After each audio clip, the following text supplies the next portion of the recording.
nhóm cứ chỉ nè lên mình cái du đây còn bà thái cứ nhóm lên tem này cứ nhóm bạn đây lên non server lên non ngay đi cứ nhóm lên tem này lên đặt một lên nhà dân từ thấy nè đó nè khơi nhóm thua bị ôm pika pra bot pa nữa cũng có tay nhóm trái pvp thì tới cứ trái pvp thế là phải tới pvp cái vay ngọt lột vậy tới cứ bay nè kia đi hai chấm nên bao nhóm đặt non Minecraft nó cứ thua chỉ chiên tầm nón để nhóm chơi chất sang xong rồi có bia lại ấy xem nhân từ rồi thay bia lên bia lôi chẳng á còn bà thái chấm nên bao nhóm cứ men pvp đi tăng về đam nó cứ nhóm lên Minecraft mình công tác cứ nhóm lên này ấy nhóm mà đai cho lên server đưa lên như thì nhóm phi nó cứ nhóm lên cho mùi đường một lên như tràn như thế và thấy là về muối nhóm có ban cho lên server tam mất phép vào nhóm á nhóm cho lên server như thế hay là bên đó ấy để nhóm chọc đam đăng tha nhóm cứ chia play cho đại ca khả năng mình tên là không Minecraft là bên đây lên cho mùi ké cứ chơi pvp thì là bên đây cho khả năng server cái bay ngọt rồi cứ bay đai nha kia đi chẳng cứ xong ra chặt hà nhóm đang chọc đam riêng pvp chẳng ai đang cứ nhóm mỏ hạt pvp cho mùi nó mất phép vào nhóm làm bây giờ dương chơi pvp chơi ấy chơi to đai chơi em kia như thế mọi cái vay ngó thì tụi mình cứ chập đam lang là phải để nhóm chập đam riệp cho mấy bán làm bấy hạt pvp mới bật phép vào nhóm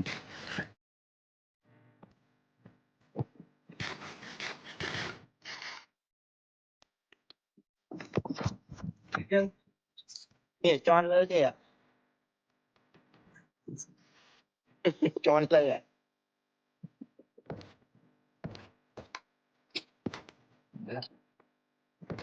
Mau pindah ke lu mana yang petang mau?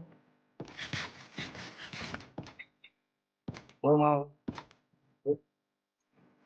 Oh, trên cái nè sen tay để xem phải tầm trộn. Kẹt ha nè ada nung bên nang rabi yung gana kay to sa chat mong on ni ni sa ba đây. Yung solo tayo tin siya. Kung Kẹt phải không thấy muốn lên này. Còn use effort thì cũng kẹt mà nha. Nghe vậy luôn đi luôn. đại mà cái phân tích đấy sao đấy Người ta bị ai? thôi cho nhẹ cho cao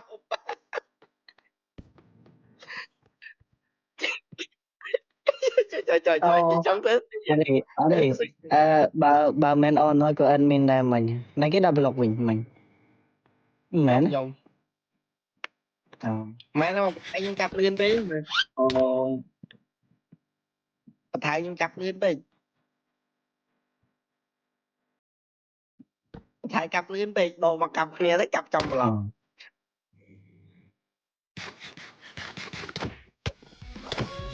rồi bài fruit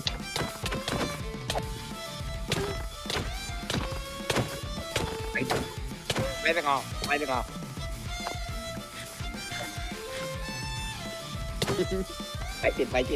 phải chết ý phải to mà tay tốt lấy cái đây chưa được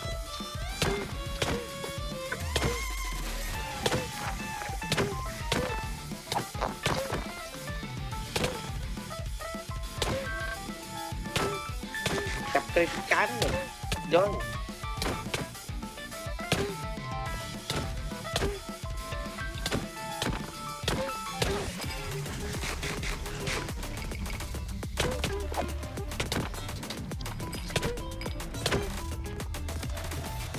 ôi tính là chị ơi đấy ăn gọt đi ơi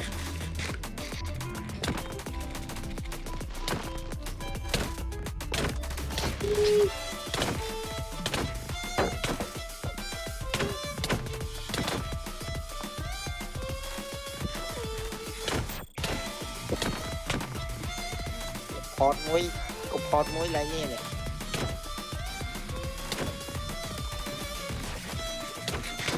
con tay này đặt strength đi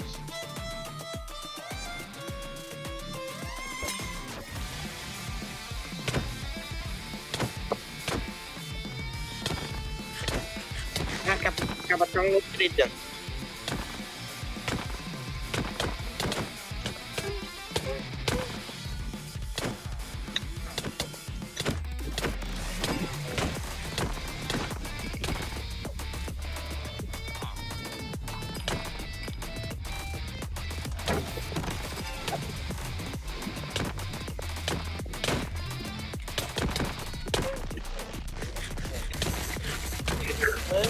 mơ quay chuột kia tiền mơ tích cặp mơ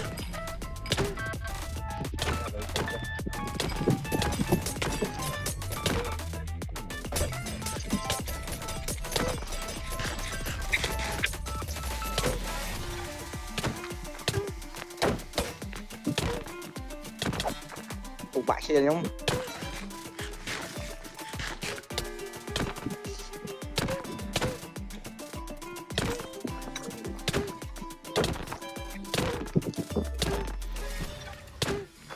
mày đã các bạn làm mơ nha ôi bạn gì rồi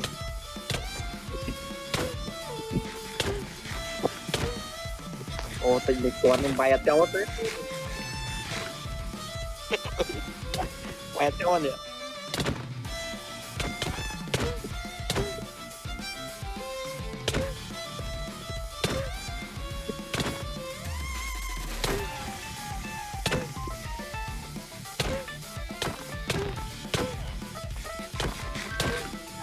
This is well.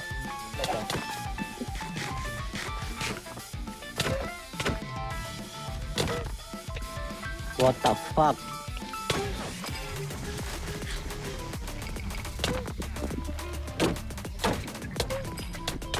Hello. Miền lưới nhầm dây voi trong game à? Chạy lửa ở rai này.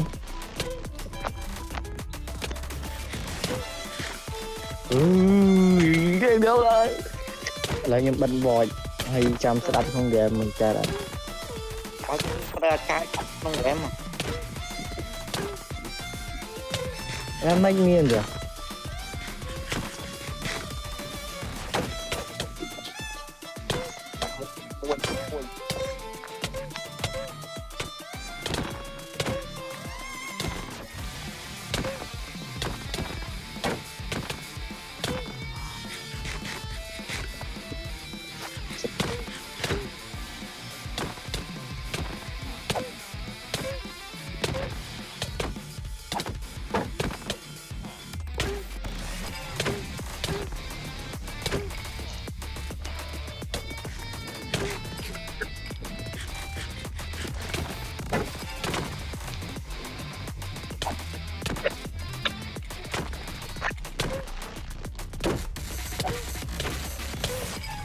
ơi không đâu mua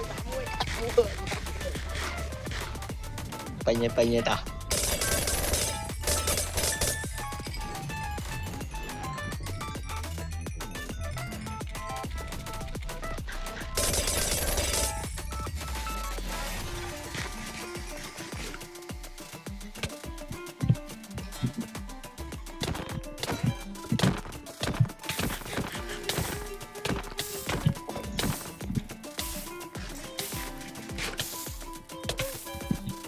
chậm mới ta mau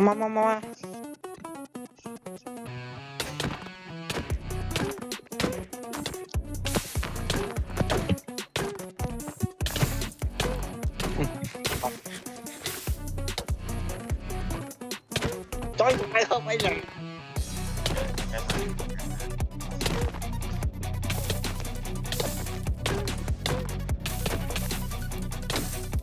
ôi trong ta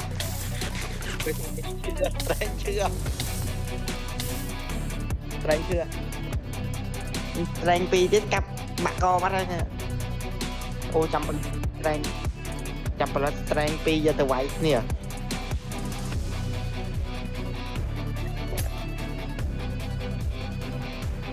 chỉ còn em có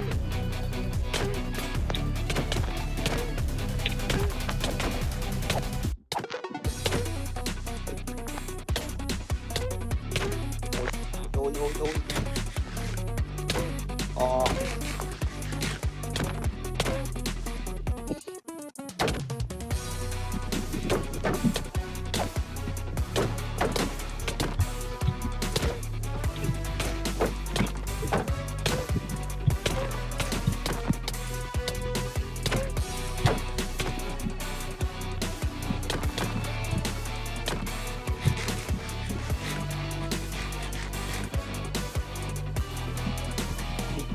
kìa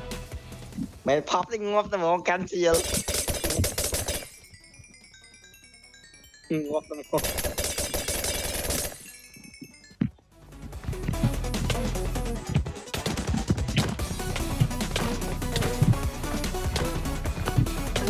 ôi stress chưa đi ạ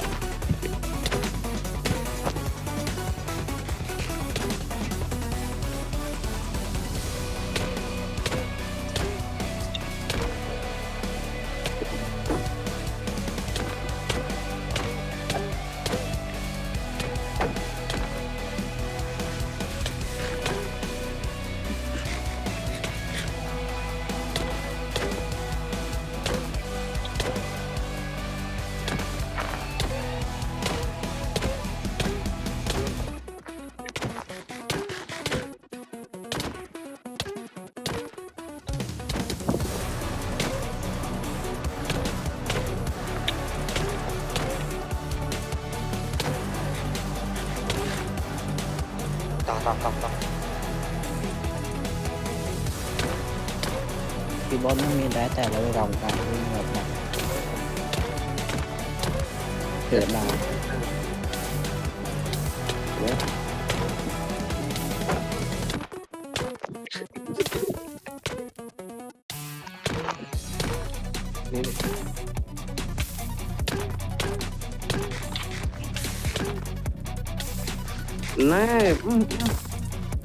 mấy cái mày có cầm bát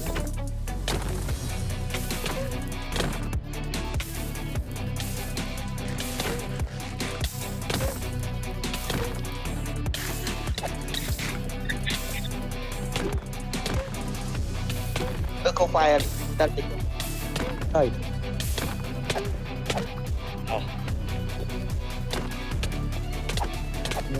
mình thơ đại rồi là thật thơ ấy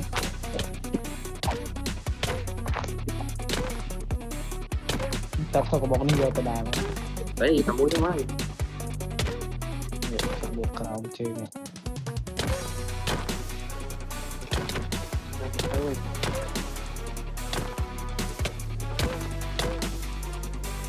ăn nguyên min đi rồi đang rồi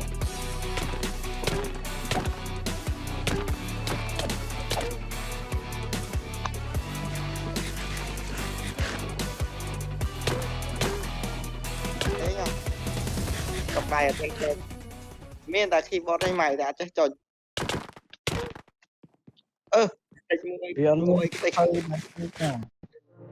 trong ban ở mình đến hay năng ăn tới khi với cái tay thôi vô vô cái đó lấy tra tao rồi tay bán em thấy em rất là anh mình có đã lụa em ở đó luôn ចឹងគឺថាបន្ទាប់ពីហាត់ PVP មកទទួលធម្មតាឥឡូវគឺរៀងហត់អីចឹងសម្រាប់ចិត្តថាសម្រាប់ប៉ុណ្ណឹងហើយខ្ញុំសូមអធិស្ឋានផងដោយសារតែនៅក្នុងនោះគឺខ្ញុំ record voice អត់ជាប់ទេគឺជាប់តែ voice គ្នាខ្ញុំដែល call ក្នុង Discord ចឹងគឺអត់បាន record ជាប់ voice ខ្ញុំទេចឹងអ្នកនរគ្នាមើលលេងៗទៅគឺខ្ញុំអត់បានដាក់ voice ខ្ញុំទេព្រោះ record អត់ជាប់ចឹងវីដេអូមួយនេះគឺមានតែប៉ុណ្្នឹងទេហើយមុនទៅសូម please ជួយចុច sub មួយផងចុច subscribe ឈប់ខ្ញុំបានលេងជាមួយនឹង server មួយដែរហើយនេះគឺជា IP server បើសិនអ្នកនរគ្នាចង់ចូលលេង